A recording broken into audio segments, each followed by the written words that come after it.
वाटते. परत एकदा काम करायला मिळतं याचा आनंद आहेच अगदीच.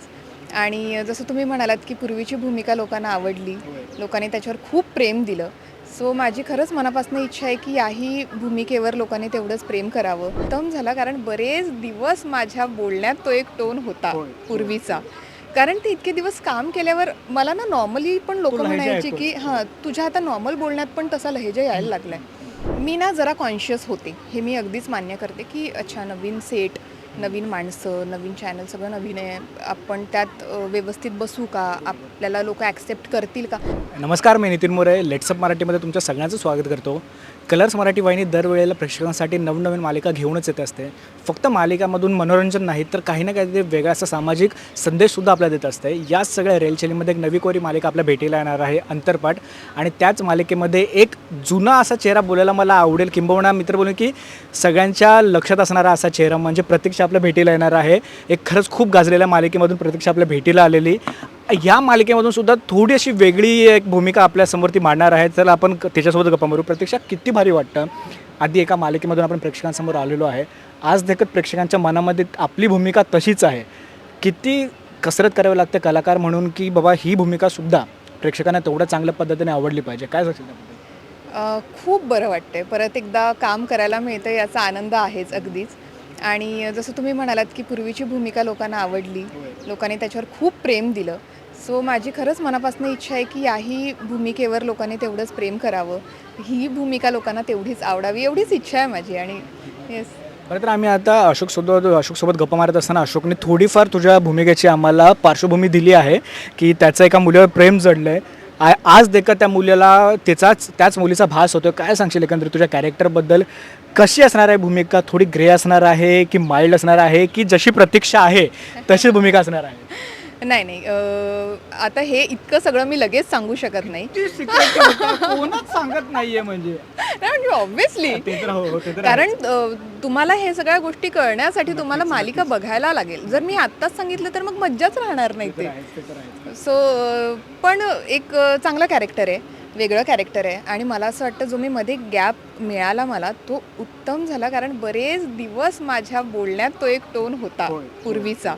कारण ते इतके दिवस काम केल्यावर मला ना नॉर्मली पण लोकं म्हणायची, की हां, तुझ्या आता नॉर्मल बोलण्यात पण तसा लहेजा यायला लागलाय.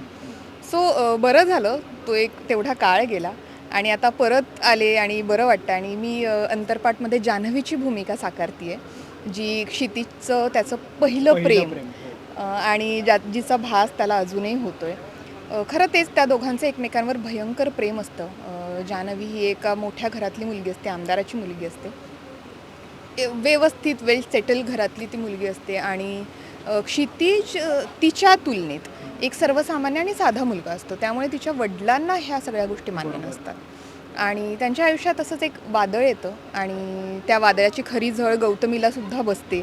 जेवढी झळ अशोक काय म्हणते क्षितिज आणि जान्हवीला बसते तेवढीच झळ. कारण त्याचं काही कारणांमुळे गौतमीशी लग्न करावं लागतं आणि ह्या गोष्टीचा परिणाम या तिघांच्याही आयुष्यावर होतो. आणि ह्या तिघांचे आयुष्य कशी बदलतात एका घटनेमुळे हे तुम्हाला बघायला आवडेल. बरं, मला तोच प्रश्न विचारायचा होता की एक कलाकार म्हणून जेव्हा आपण आधी भूमिका साकारत असतो त्याच्यानंतर एक खूप चांगला काळ जातो, किंबहुना एक गॅप कलाकार स्वतःसुद्धा गॅप घेतो, किंबहुना काही कारणास्तव त्याला थांबावं लागतं. किती कसरत लागते या सगळ्या गॅपनंतर पुन्हा एकदा कॅमेऱ्यासमोर उभं राहायला? कारण का कलाकार जरी असला तरी त्याला नवीन कॅमेरा, नवीन चेहरे, नवीन सगळ्या गोष्टी फेस कराव्या लागतात. काय सांगशील एक प्रतीक्षाची कलाकार म्हणून तयारी कशी होते आणि एक सामान्य व्यक्ती म्हणून कशी तयारी होते? मी ना जरा कॉन्शियस होते. हे मी अगदीच मान्य करते, की अच्छा नवीन सेट, नवीन माणसं, नवीन चॅनल सगळं नवीन आहे. आपण त्यात व्यवस्थित बसू का? आपल्याला लोकं ॲक्सेप्ट करतील का? मी होते जनरल प्रतीक्षा म्हणून कॉन्शियस होते.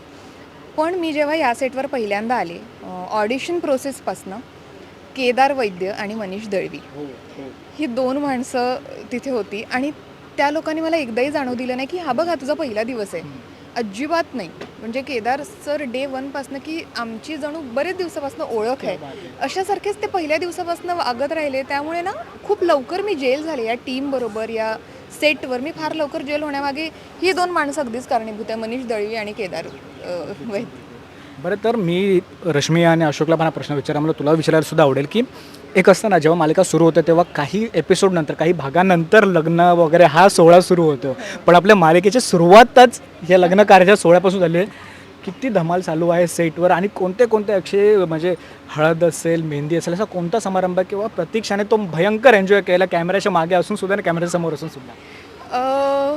सगळेच ॲक्च्युली, कारण एकतर लग्नघर म्हटलं की सगळीकडे धमालच असते, मग ते ऑफ स्क्रीन असू देत ते ऑन स्क्रीन असू देत, लग्न समारंभ म्हणजे मज्जा. आणि तसे मग त्या दोघांचे सीन जास्त असतात. मग मी फक्त मॉनिटरवर बसून काहीतरी बघायचं, मज्जा करायची. आणि कारण मी तसे त्याला भास होतोय ना, होय होय होय येऊन जाते.